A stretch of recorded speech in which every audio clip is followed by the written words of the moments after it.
Alors, bienvenue au sanctuaire Notre-Dame-du-Cap pour ce moment d'espérance qu'on veut partager avec vous.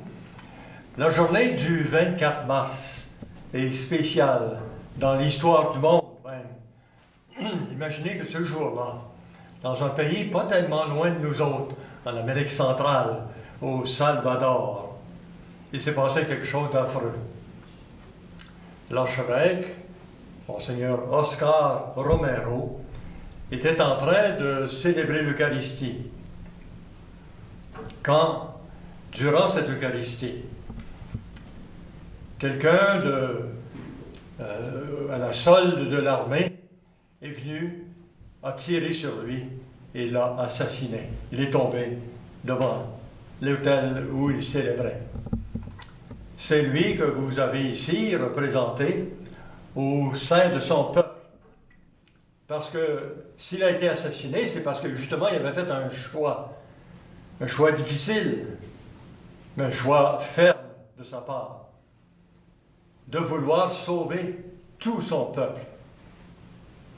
Pas seulement ceux qui étaient déjà des gens privilégiés, mais ceux qui étaient massacrés par leurs propres frères, les militaires.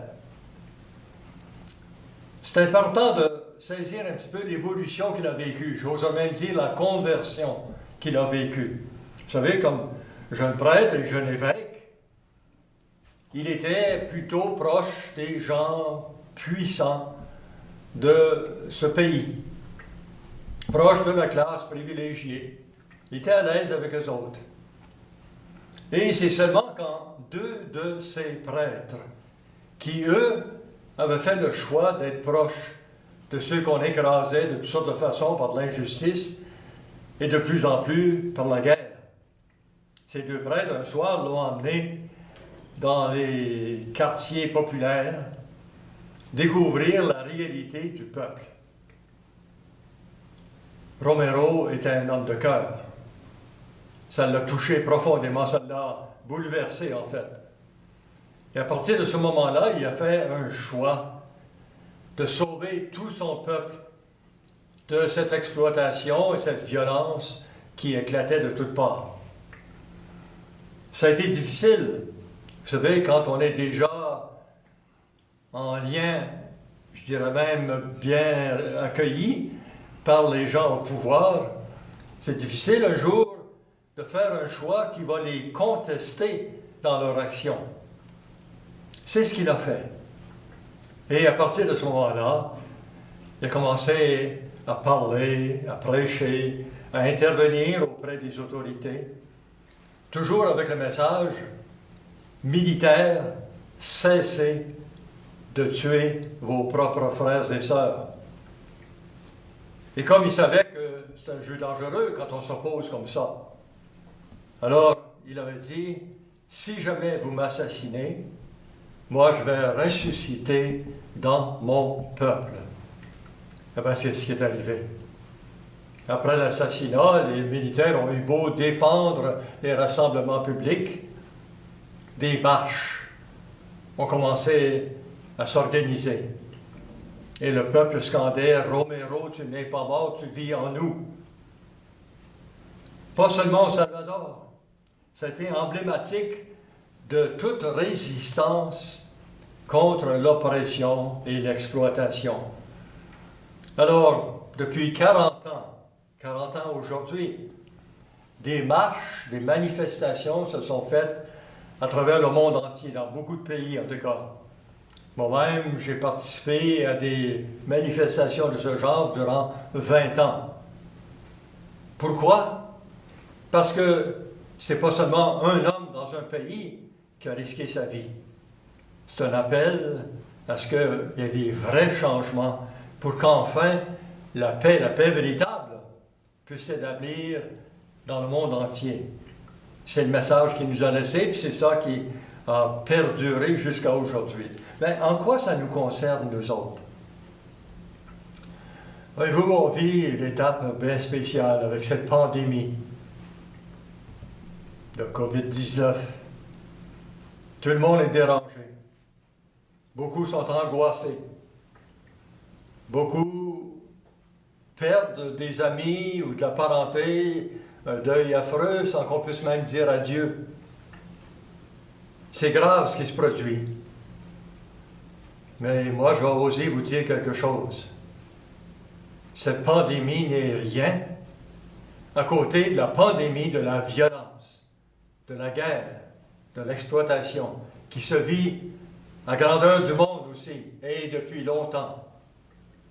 Quand je dis qu'elle n'est rien, ça ne veut pas dire qu'il ne faut rien faire. Non, non, je suis content de ce qui se fait actuellement pour maîtriser et se débarrasser enfin de ce virus.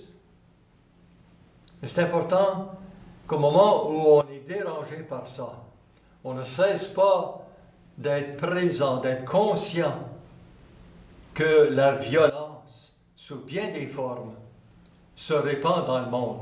Vous savez que régulièrement, il y a à peu près une trentaine de guerres qui se déroulent simultanément dans le monde. Oh, on n'en parle pas.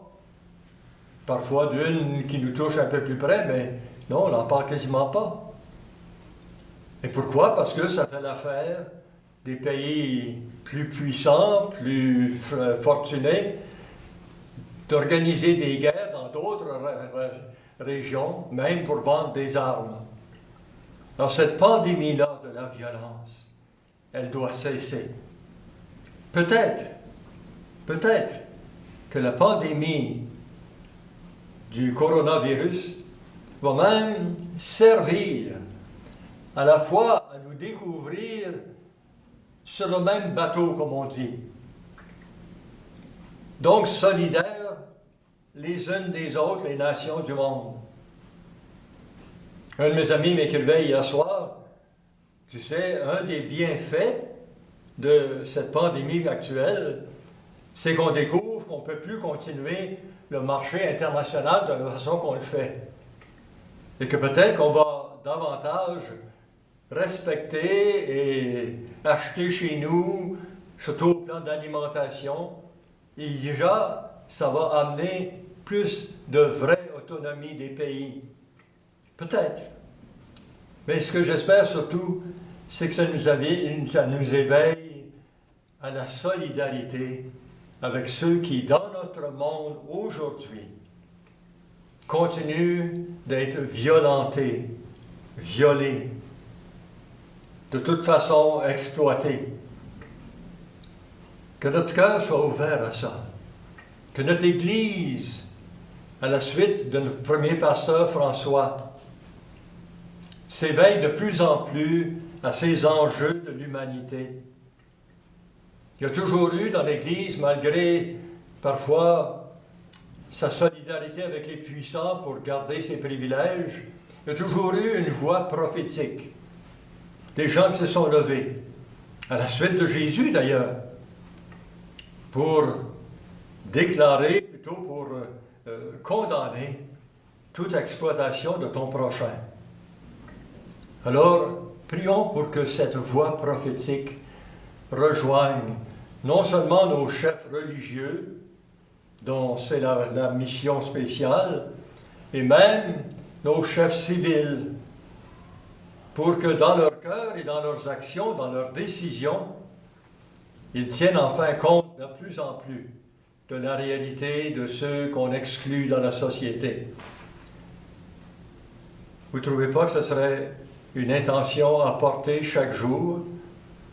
Et nous, ici au sanctuaire, dans nos célébrations du matin, mais aussi dans des messages comme celui-ci, ou dans notre prière, simplement, chacun à sa chambre, comme le temps du carême nous y invite, on va essayer de porter ça ensemble.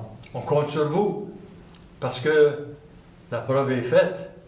C'est pas l'argent, c'est pas les armes qui vont unir le monde et nous donner la vraie paix, mais c'est le cœur humain qui s'éveille à l'humanité entière et qui, au nom de Jésus, celui qui est venu donner sa vie jusqu'au bout pour que ça arrête cette maudite folie de violence, pour que, enfin, notre monde se réunisse dans la vraie fraternité.